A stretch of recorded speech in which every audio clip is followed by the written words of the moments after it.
આંતરરાષ્ટ્રીય યોગ દિવસ 2015થી દર વર્ષે 21 જૂનના રોજ સમગ્ર વિશ્વમાં ઉજવવામાં આવે છે.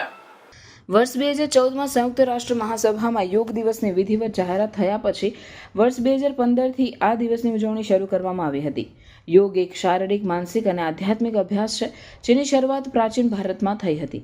યોગ એ વ્યક્તિ જેનો એક ભાગ છે તેને બ્રહ્માંડ સાથે સભાનતાપૂર્વક વ્યક્તિગત સ્વને જોડવાની રીતે સૂચવે છે. હિન્દુ દંતકથાઓ અનુસાર શિવને યોગના કારક માનવામાં આવે છે. તેઓ આદિયોગી પ્રથમ યોગી હોવાનું કહેવાય છે. યોગિક સંસ્કૃતિમાં ગ્રીષ્મ અયનકાળનું મહત્વ છે કારણ કે તેને યોગની શરૂઆત માનવામાં આવે છે. સપ્તર્ષિઓ દ્વારા લોકો સુધી યોગ લાવવામાં આવ્યો હતો.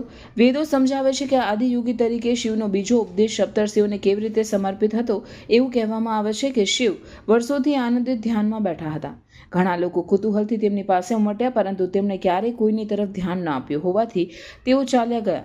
પરંતુ 7 લોકો ત્યાં જ રહ્યા. તેઓ શિવ પાસેથી શીખવા માટે એમના દ્રઢ નિશ્ચયી હતા કે તેઓ 84 વર્ષ સુધી સ્થિર રહ્યા. આ પછી શિવે આ 7 જીવોની નોંધ લીધી. શિવ હવે તેમને અવગણી શકે તેમ ન હતા. એ પછીનો પૂર્ણિમાનો ચંદ્ર એટલે કે 28 દિવસ પછી શિવ આદિગુરુ બની ગયા અને સપ્તર્ષિઓ સુધી યોગ વિજ્ઞાનનો સંચાર કર્યો.